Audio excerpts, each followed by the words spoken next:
많이 해주는 것들을 그런 규제하는 법들이거든요. 예. 그런 이제 금융 원리에 따라서 이제 은행들이 저는 자율적으로 그런 그 소득 능력이나 이런 것들을 보고 대출을 정해야 되는데 우리 지금 은행들이 그렇게 하는 것들이 아니라 그냥 집값이 오를 것이라는 전망하에서 과도한 대출을 하고 있는 측면들이 있거든요. 담보 대출이죠, 기본적으로 소득보다는. 그렇죠. 네. 그러니까 이제 그런 부분들에 대해서는 기본적으로 금융의 일반 원칙에 따라서 과도한 대출이 되지 않도록 하는 것들이 필요한 것이고요. 규제하는 게 옳다. 예. 그리고 9억을 초과하고 15억을 초과하는 게 어떻게 소득 능력으로 그것들을 갚을 수 있겠어요? 일반적인 서민들이나 중산층들이. 그러니까 그건 당연히 금융의 기본 원리에 의해서 그 대출 규모들을 그 소득 능력이나 상환 능력에 맞게 조절을 하려는 그런 기제다라고 봐야 됩니다. 뭐 위헌 논란도 있던데 어떻게 보세요? 15억 이상 전면 대출 금지에 대해서. 위헌 논란 많죠. 예. 전문가들이 이야기를 했고요.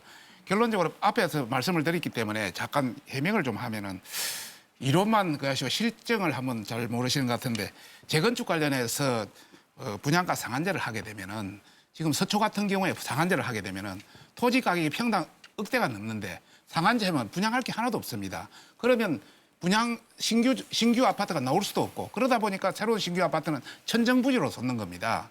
단순히 지금까지 분양가 상한제라든지 개발 이익 환수제가 없어서 지금 이렇게 두기가 된 게 아니고 전반적으로 그거는 시장 원리에 어느 정도 맡겨야 된다는 논리를 한 말씀드리고 싶고요. 예. 방금 이야기하신 대출 관련해서 말씀드리면은 지금 이렇게 15억 이상은 전부 대출을 금지해. 세계 어디도 없습니다. 이런 거는. 우리가 자유시장 경제에서 전반적인 자기의 어떤 자유와 권리는 보호받아야 되거든요. 그런데 어느 한순간 이걸 대출을 완전히 없애버린다. 이것은 헌법의 어떤 행복 추구권이라든지 이런 데 위배된다. 이게 뭐 전문가들의 이야기고 지금 헌법재판소에 문제 제기도 됐습니다. 어떻게 보세요? 위헌 논란. 생각이 좀 다른데요. 잠깐만 한마디만 더 하겠습니다. 요거 좀 토론합시다. 계속 해보세요. 예, 저는 생각이 다른데 우리 헌법재판소는요. 헌법 제37조 2항에 대해서 명확한 판결을 내리고 있습니다. 이 공익이 클 경우에 이 사익을 이 침해한다고 하는 부분에 대해서 공익을 더 중시하시는 평가를 이름이 내렸는데요. 37조 2항이 이렇게 되어 있습니다.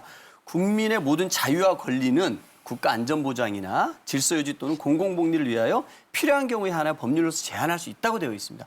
과연 지금 한번 봐야 되겠습니다. 이렇게 많은 국민들이 자꾸 이제 부동산 가격이 오를 것 같으니까 예. 정말 본인이 감당할 수도 없는 수준에서 대출을 받아서 추격 매수를 하게 되는 겁니다. 이런 것들을 이용해서 또 투기 세력들 같은 경우 계속해서 부동산 가격을 아파트가 올리고 있는 것이죠. 이런 부분들에 관해서 이 대출을 제한하는 것이 과연 공익을 키운 것이냐, 사익을 키운 것이냐 했을 때 그거는 국민들을 바보로 보는 겁니다. 국민들도 자기의 갚을 수단 이런 걸 감안해서 15억 이상도 가지 아무나 되고 그게 투기하러 가는 건 아닙니다. 그런 차원을 말씀드리고 싶고요. 37조 2항에 보면 그 뒤에 이렇게 붙어 있습니다. 제한하는 경우에도 자유와 권리의 본질적인 사항을 침해해서는 안 된다고 되어 있습니다. 네, 그래서 네. 그런 차원에서 전반적인 이야기를 하는 겁니다. 다른 분.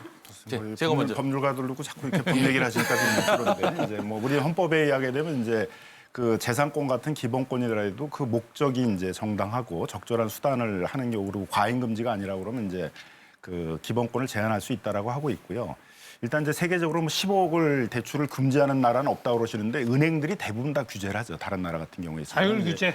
그 은행 같은 경우가 이제 그런 가장 기본으로 보는 게 소득 능력, 상환 능력을 보기 때문에 그런 15억이나 되는 돈들을 자기 소득으로 상환할 수 있는 사람들이 얼마나 되겠습니까? 그건 당연히 제가 보기에는 금융기관이 정상적으로 지금 운영되고 있다고 그러게 되면 그건 금융기관에 의해서 이미 다 제어되고 있는데 우리나라에 있는 은행들이 생산적인 곳에 가서 대출들을 하지 않고 안이하게 주택담보대출에 지금 뭐 몰입을 하면서 그런 과도한 이제 그 주택 가격이 상승할 것이라는 걸 보고 하고 있기 때문에 금융당국의 입장에서는 금융버블이 생기지 않도록 그걸 규제하는 것들은 저는 당연하다고 보고요. 그리고 위헌도 아니다. 그렇죠. 그건 뭐 당연히 그 목적의 정당성이라든가 이런 게 인정이 되기 때문에. 먼저 이제 자꾸 그 소득 능력에 대해서 언급을 하시는데 부동산 담보대출이라는 것은 담보를 은행에 제공을 하는 것이죠. 우리나라는 엄연히 법이 그렇게 돼 있고 그걸 갚지 못하면 또 집을 어떻게 은행에서 가져가는 그런 구조죠. 그런 게 프로데이터를 그래서 저는 사실 저는 DTI 개념은 맞지만 소득 개념에